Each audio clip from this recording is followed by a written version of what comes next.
Notre Dame versus Army in 1913. This is where the legend of Knute Rockne was born.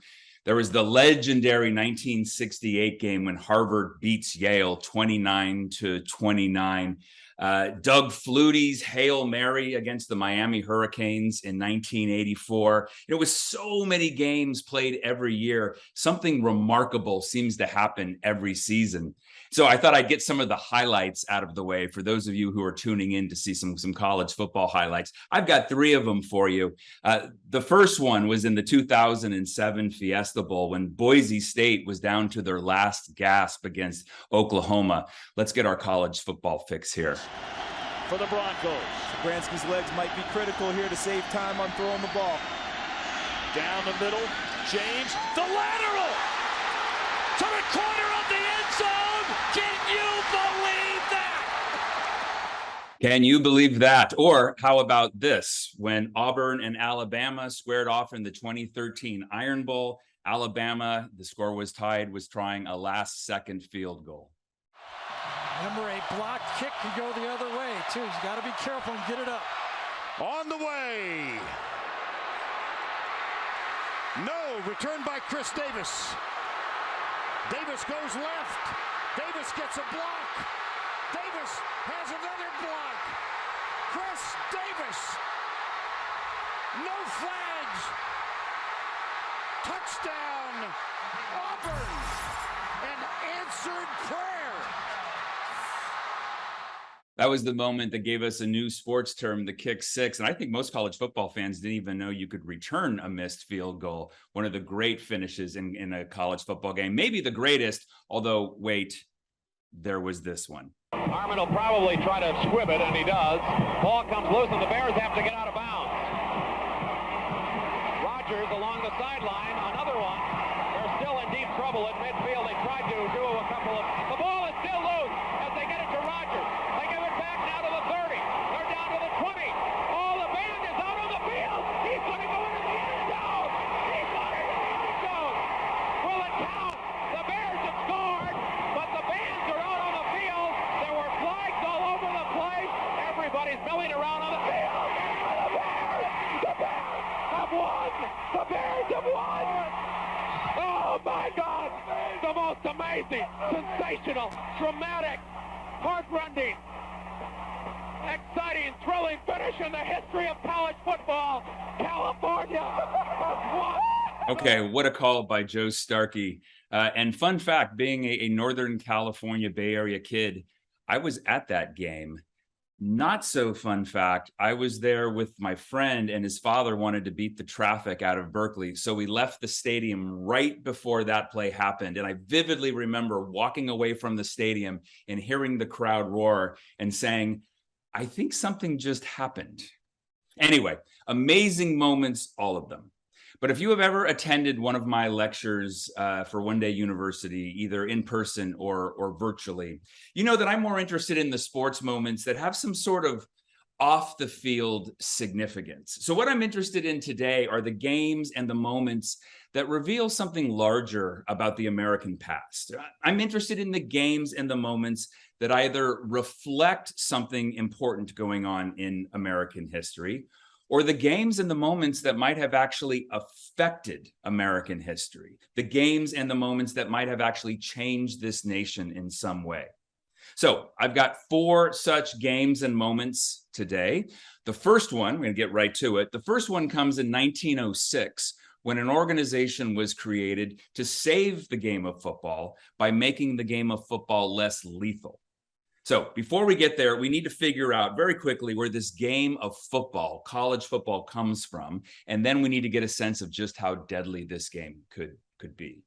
So let's go back to the beginning, or at least as far back as we can with some semi-certainty. Where does football come from?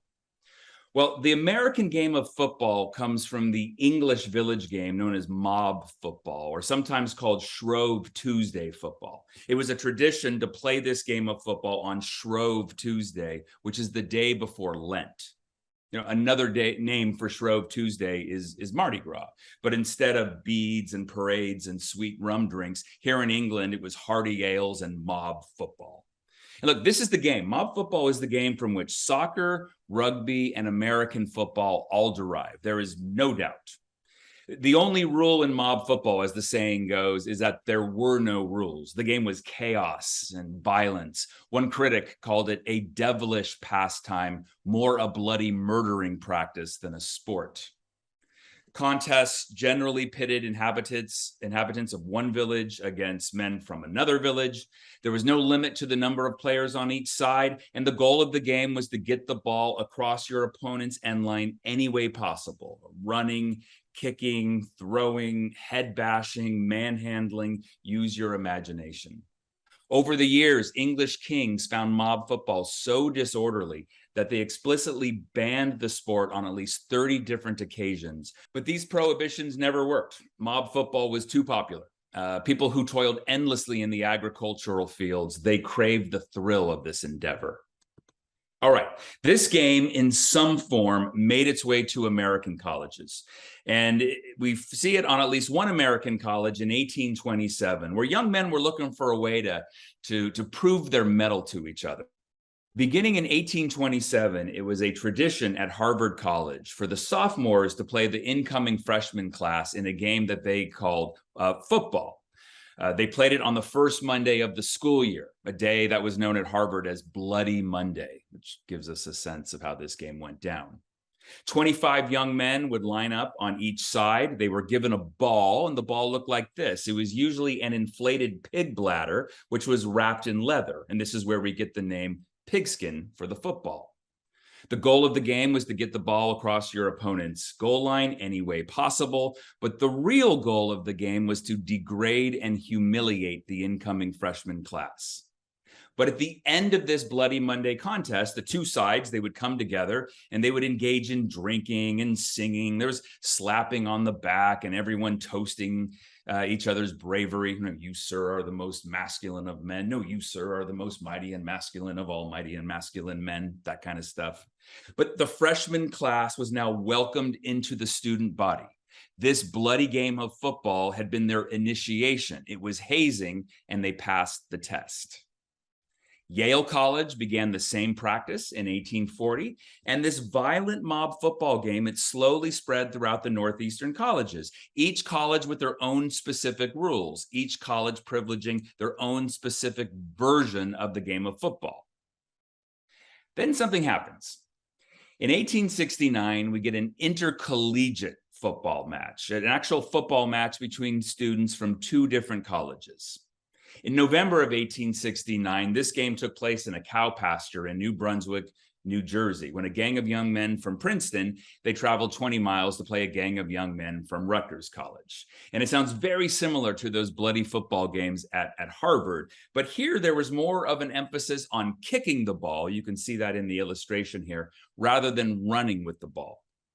In this match, points were scored by booting the ball between vertical posts. And you got 1 point for a score, though oddly a score was called a game. And I mention that because here's the report from the Rutgers student newspaper, which emphasizes the chaos and the confusion that this game provoked. To describe the varying fortunes of the match would be a waste of labor, for every game or point was like the one before. There was the same headlong running, wild shouting, and frantic kicking. At one point, a Rutgers professor rode by this cow pasture on his bicycle, and he yelled, "You men will come to no Christian end." And this is not the first time that a member of a college faculty is going to have a little bit of unease with the game of football. For the record, the two teams agreed that they would stop when 10 games had been scored. And so it was the lads at Rutgers who won the contest, what is considered the first college football game, by a score of 6-4. All right, but early college football was unorganized. It was very unorganized. Different schools played different versions of the game. In some versions of the game, kicking was privileged. In some versions of the game, you couldn't kick. You had to run with the ball. It just differed from different place to different place. And then we get a moment. In 1880, a young man at Yale tinkered with some of the rules, and his name is Walter Camp. Walter Camp is considered the father of American football, and for good reason, because it's Walter Camp who is going to take the rugby-like game of football and turn it into American football. Camp, pictured there, he played the rugby style of football while at Yale as both an undergraduate and then as a medical student. And then in a great irony, he withdrew from medical school at Yale because he couldn't stand the sight of blood. Instead, Camp is going to become a football coach at a time when football is among the most bloodiest sports of them all. Walter Camp liked the physicality of the rugby version of football, but what he did not like was what he considered to be the importance of luck or chance in the game. And specifically, he disliked how play started with a scrum, where a huddle of players from both teams, they would chaotically wrestle for control of the ball until it squirted out of the mass of struggling players. If you've ever watched a rugby game, you know what a scrum is, and it looks like this. In 1880, Walter Camp suggested a rule that set up a line of scrimmage, a line separating the two teams into a ball-carrying side and their opposition, offense and defense. So it was no longer scrummage, it was scrimmage. And rather than two teams chaotically battling for possession of the ball, now the participants were divided into an offensive and a defensive side. Okay, but at first you could only lose possession by fumbling away the ball or having the ball taken away from you. And so early games of college football were reduced to these eternal bouts of keep away. Teams were content to lose as much yardage as possible, just as long as they did not lose control of the ball. So the next year, 1881, Camp suggested another rule. If the offensive team failed to gain 5 yards in 4 tries, or what we now call downs, it had to give up the ball. This emphasis on downs and yardage, it led to the chalking of lines across the field every 5 yards, making the field look like a grid.